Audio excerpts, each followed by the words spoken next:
Part 5. Death's End. Collapse and Exile. The story begins years after Luo Ji held the Trisolarans at bay with his dark forest threat, and now he's old, his body weak from decades of watching the stars. He picks Cheng Xin, a gentlewoman who once worked on spaceship designs, to take over as Swordholder, believing her kindness and brains make her right for the job. In a small, quiet room, Luo Ji hands her the controls to the signal machines, the ones that can call a strike from the universe to scare the Trisolarans, and tells her to be brave, his voice rough but steady. Cheng Xin takes the controls, her hands trembling, feeling the weight of Earth on her shoulders, and promises to keep the peace he fought for. At first, things stay calm. The Trisolaran fleet sits still in space, the Sophans keep watching, and people go on with their lives, building better ships and planning for a safer future. For a while, humans and Trisolarans even get along in a strange way, sharing the solar system under this tense peace. Small Trisolaran ships visit Earth sometimes, landing in empty fields, and humans watch from a distance, curious but careful, as the aliens trade bits of their technology for food and water. Leaders meet with them through screens, talking about rules to keep things safe, and kids wave at the shiny probes flying overhead, their voices loud with excitement. Cheng Xin sees this too, standing on a hill one day, watching a Trisolaran craft hum quietly in the sky, and feels a flicker of wonder, thinking maybe they can live together, even if it's not perfect. But soon, Cheng Xin settles into her role, walking through busy cities where people smile at her, trusting her to keep them safe. She meets with leaders, listens to their ideas, and checks the signal machines every day, her heart lifting a little because it seems like everything's okay. Kids play in parks, workers repair roads, and ships take off to explore space, all under the odd peace Luo Ji left behind. But the Trisolarans don't strike right when she takes over. They wait, their Sophons studying her every move, testing if she's as strong as Luo Ji was. Cheng Xin feels their eyes sometimes, a cold shiver down her back, but she pushes it away, hoping they'll stay scared of the dark forest threat. Then one day, everything turns upside down.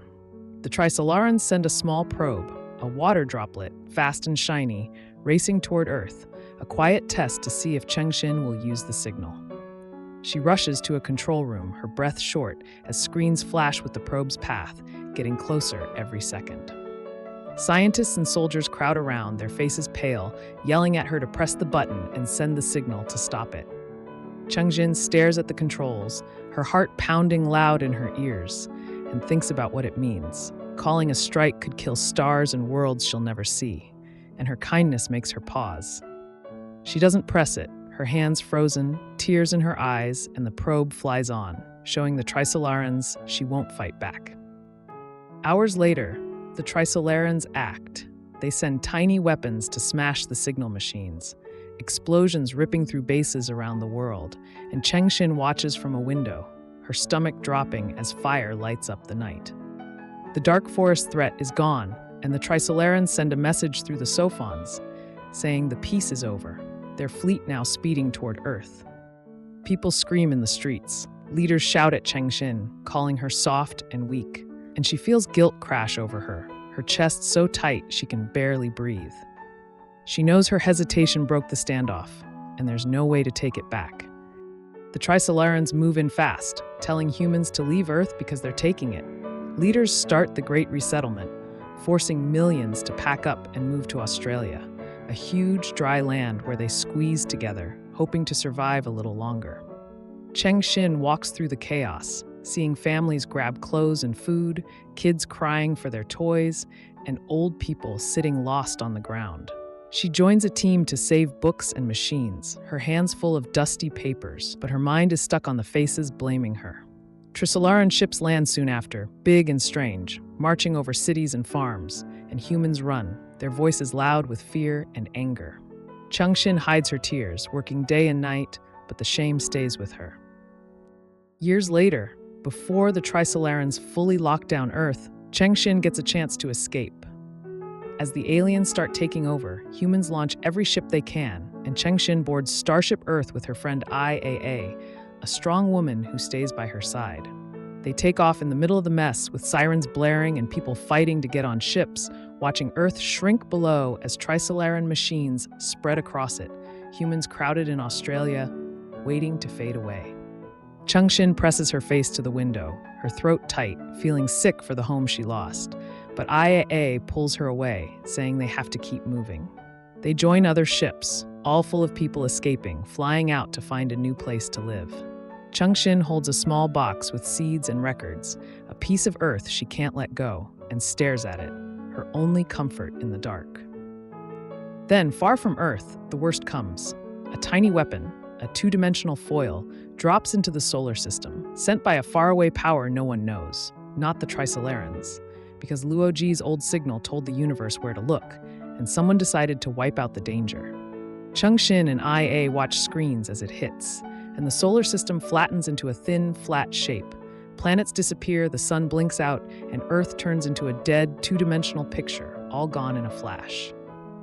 Cheng Xin gasps, her hands shaking, tears streaming down as she sees her world die, and Thr5ee holds her tight, both quiet with shock because it's all over now. Humanity's home is lost forever. After that, Cheng Xin and Thr5ee drift on, their ship a tiny dot in the universe, carrying what's left of Earth's story. They meet other survivors sometimes, trading supplies and words, but most ships are gone, lost or broken in space. Cheng Xin feels her failure every day, her heart heavy with the lives she couldn't save, and Thr5ee tries to cheer her, talking about new planets they might reach. They land on Planet Blue, a rocky place with water and thin air, and set up a camp, planting seeds from the box. Cheng Xin digs in the dirt, her hands sore, hoping a flower might grow, a small sign of Earth living on. Time moves forward, and Cheng Xin keeps going, her life now about exile and holding on. She and Thr5ee build a little museum on Planet Blue, filling it with Earth things, books, tools, pictures of old cities, because she wants humanity remembered, even out here. She thinks of Luo Ji often, wondering if he'd hate her for ruining his plan, and the Trisolarans, who won but still hide from bigger dangers. Cheng Xin feels small, her hope thin, but she keeps working, planting more seeds and watching the stars, knowing she's one of the last carrying Earth's memory. So, this part ends with Earth lost to the Trisolarans, Cheng Xin's hesitation ending the standoff, and humanity scattered into exile. The solar system collapses, and Cheng Xin drifts on, her heart broken, but still trying to save a piece of her home.